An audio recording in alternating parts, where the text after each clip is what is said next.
When I saw the coherence between the crop circles and the ancient encodings, I thought regardless of whoever created them and wherever they're from, there must be an important purpose to these designs. They're so coherent.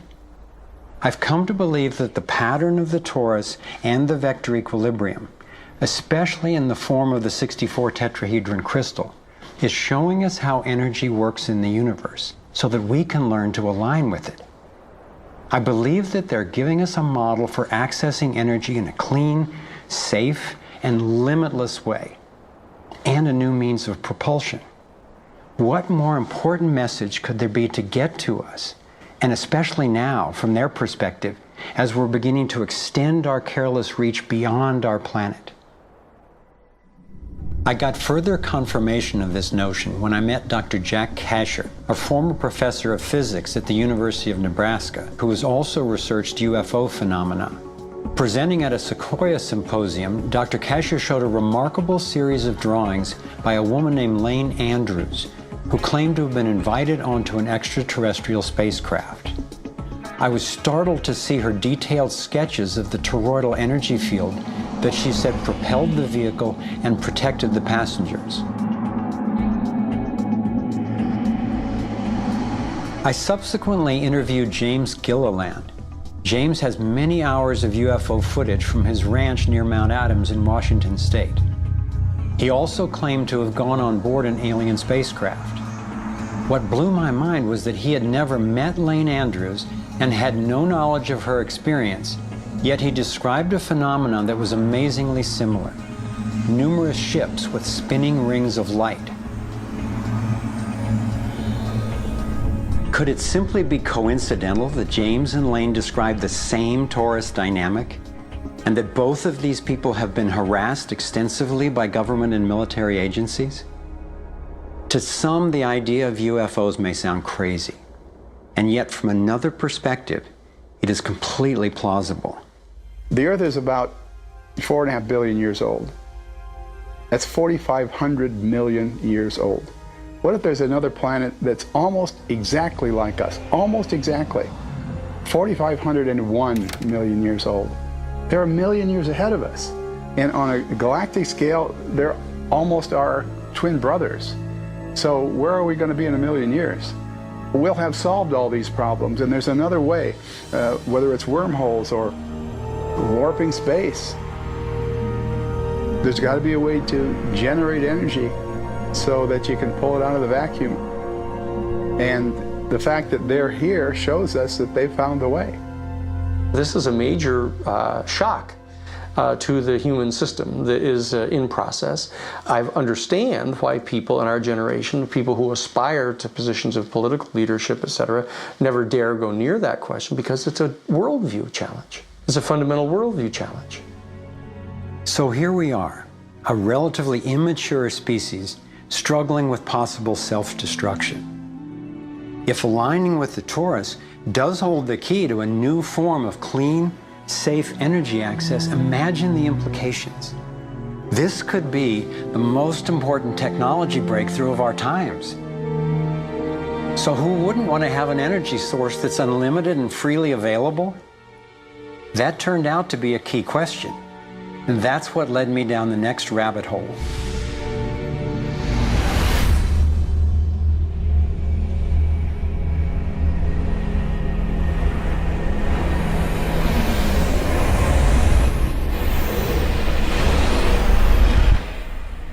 It turns out that scientists as far back as the early 1900s have been developing alternative ways to access electricity without combustion. Nikola Tesla believed he had tapped into what he called radiant energy. Many scientists believe he was accessing what's now called free energy. But before Tesla could finish the project, his financier, banker J.P. Morgan, who had a monopoly on the copper used for electrical lines, recognized how Tesla's invention could transmit electricity without wires. He then shut down Tesla's funding. Tesla's lab was burned down and he was ostracized, all for trying to implement his vision of unlimited energy for everyone.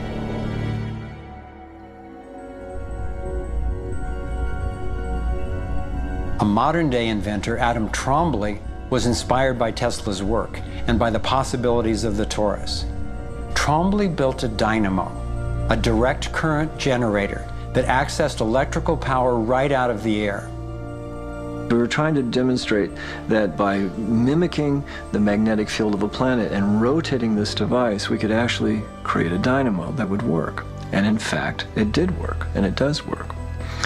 So when we contemplate nature, when we contemplate Jupiter, or we contemplate a dynamo like the Earth rotating in space, we're basically talking about a magnet which is rotating in space.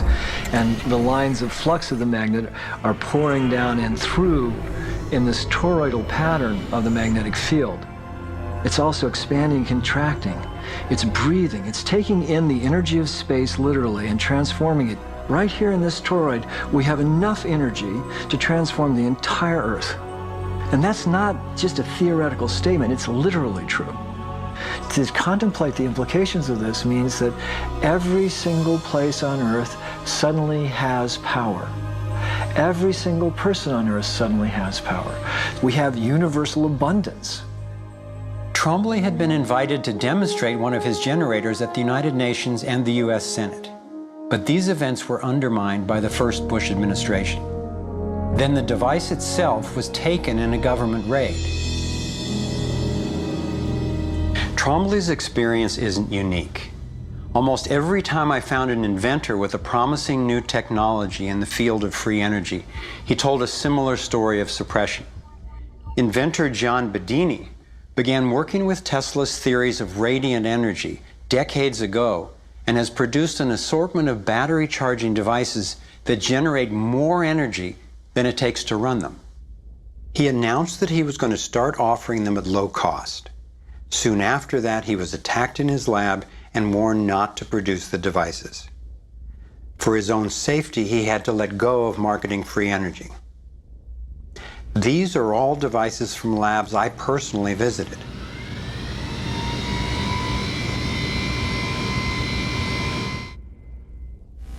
Now,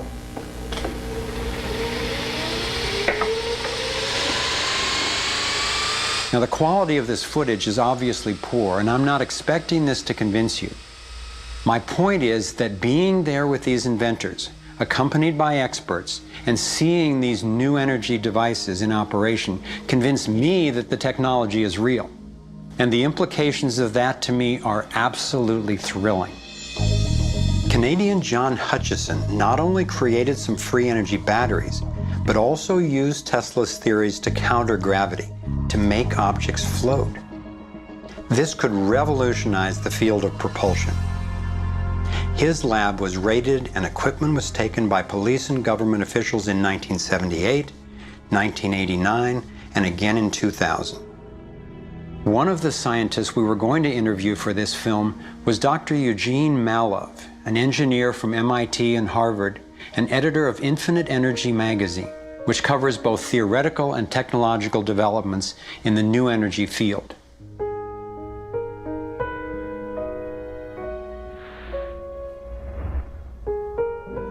Dr. Malov was mysteriously beaten to death in 2004. If these inventors were all hoaxers and charlatans, I wondered, why are they being suppressed so consistently and so brutally? I asked free energy inventor Adam Trombley why he thought this technology was being suppressed, and if the UFO phenomenon was related. We've had major military people at great risk to themselves say, yes, these things are real. Why do you think the military-industrial complex doesn't want that statement to be made? Because you start thinking about what kind of technology is behind that. That's the bottom line. The suppression of UFO phenomena is hand in hand with the suppression of so-called free energy. The energy is extracted from the fabric of the space around us, which means it cannot be metered. That is a direct threat to the single largest industry in the world, energy. It's goodbye ExxonMobil, goodbye oil, goodbye coal, goodbye linear transmission of electricity through power lines, all that gone. Unfortunately, it's someone's $200 trillion piggy bank. The proven oil and gas and coal reserves are worth north of $200 trillion.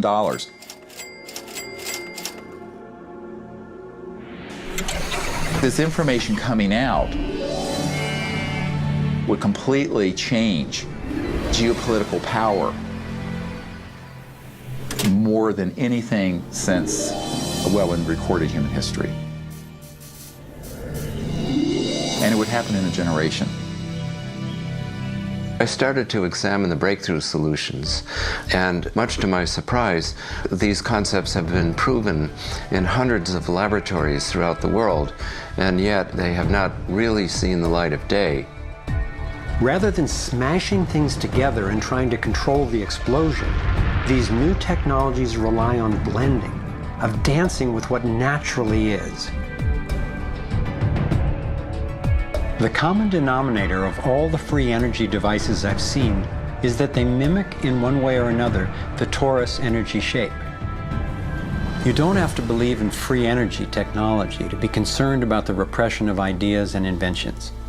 I found myself thinking, what better way to justify our dependence on oil, coal, nuclear, and other dangerous and dirty technologies than to claim there are no better, cheaper alternatives?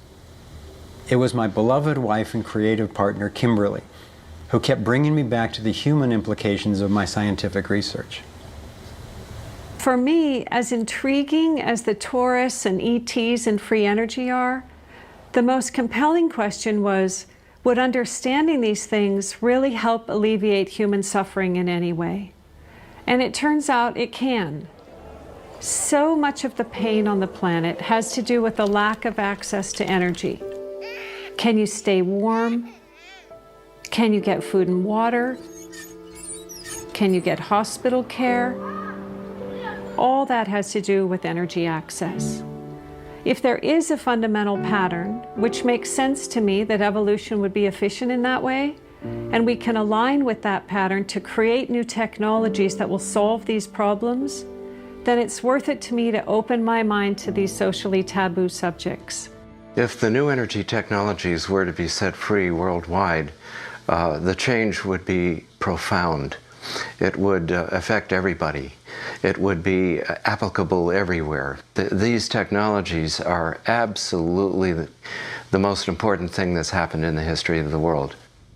So given the stakes, I decided to ask who's benefiting from suppressing scientific research? Whose wealth and power are threatened by access to clean, free energy? Who has a motive to set up a world where so few have so much and so many have so little? As an independent researcher, I followed one of the cardinal rules of investigative journalism. If a story doesn't make sense, follow the money.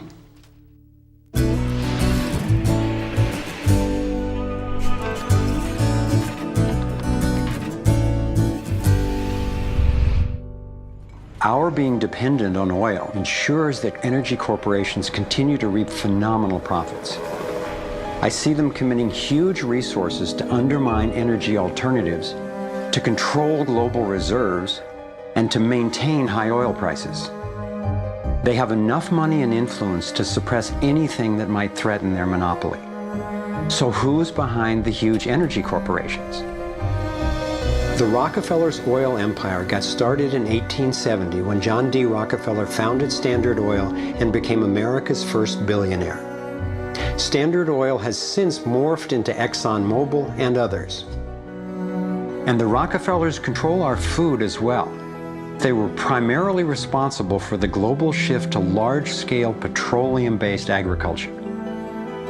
I remember the so-called Green Revolution of the 1960s and 70s. Like most people, I thought it was a great thing. It was, however, based on the planting of huge plots with a single crop using vast amounts of oil-based fertilizers, herbicides, and pesticides. The Green Revolution was the brainchild of the Rockefeller Foundation's Natural Science Division in partnership with large agricultural corporations. Petroleum-based agriculture provided vast new profits for the oil industry, but never lived up to its promises of ending hunger and promoting health. The Green Revolution did at first increase productivity because every bit of soil was being used for immediate production. But its true costs can now be seen.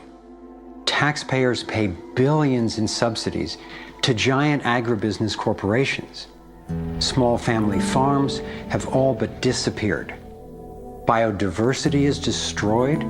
Toxic chemicals poison farm workers and pollute the land, water, and our food supply, endangering the health of us all. As of 2010, approximately 1 in every 7 people worldwide did not have enough to eat. The giant corporations who had brought us chemicals for chemical industrial agriculture, and they were talking about 3 instruments to consolidate the food chain. The first was genetic engineering as a way of control. The second was patenting seed and patenting life as a way of control, declaring seed to be private property, treating the saving of seed by farmers as a crime, as a theft of intellectual property. And the third was so-called free trade treaties that would rob ordinary people, farmers, growers, of their freedom to save seed. The design of Terminator technology to create sterile seed in order to impose even more dependence of humanity on a handful of corporations is the ultimate step in this. We are, through what we are doing with seed, literally for the first time, creating a new colonization, which I call the colonization of the future.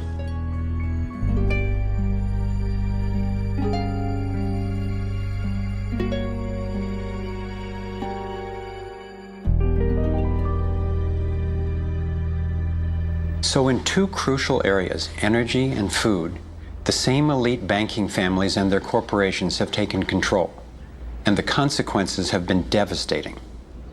For me, it was overwhelming at first to discover such a monopoly of influence, but I knew it was important. Like learning you have a tough but treatable disease. It helps to understand what's causing it and how it operates if the goal is to cure it. So I continued my investigation.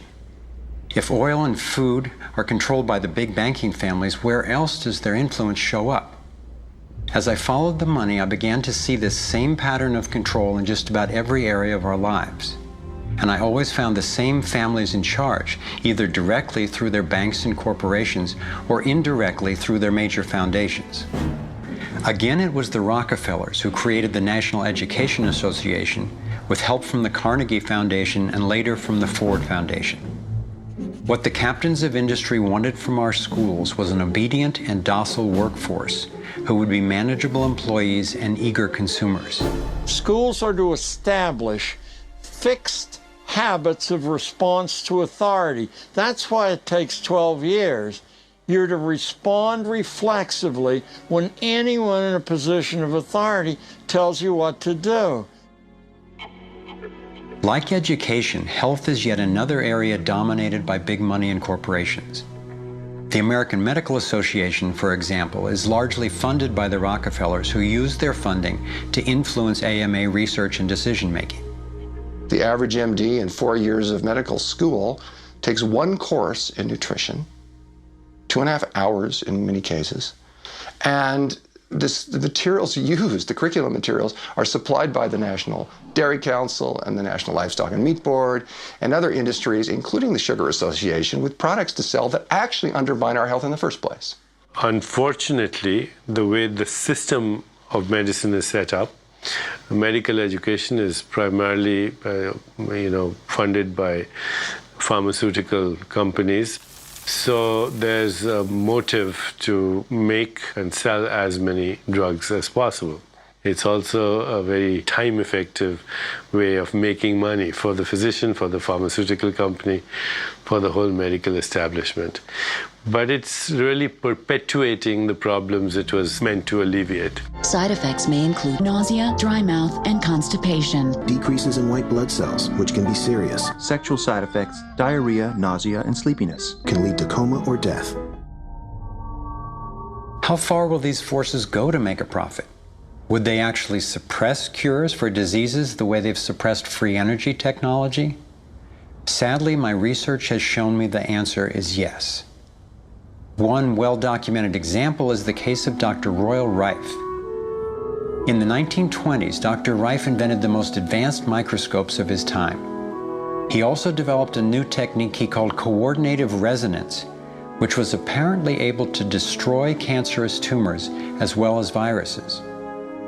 In 1934, in clinical trials affiliated with the University of Southern California, Rife's treatment was tested on 16 terminally ill cancer patients. Within 3 months, they were all successfully cured. Soon after, a lab testing Rife's technology was burned down and a frivolous lawsuit was filed. Through the efforts of Morris Fishbein, head of the Journal of the American Medical Association, Rife was essentially shut down and ruined, his brilliant and promising work all but forgotten. It was really hard for me to consider that someone might actually be suppressing cures. And cancer has run through my family like a raging river. I found out that it's all about patents. If a pharmaceutical company can patent and make money from treatment, especially one that we have to keep on using, then that's what we get. Otherwise, we don't even hear about it. It's not just Rife who got shut down. Reen Case had an old Indian Ojibwe formula that was effective. Harry Hoxsey and Max Gerson had natural remedies that worked. But you know, if you go and you look them up, the AMA makes them sound like complete quacks.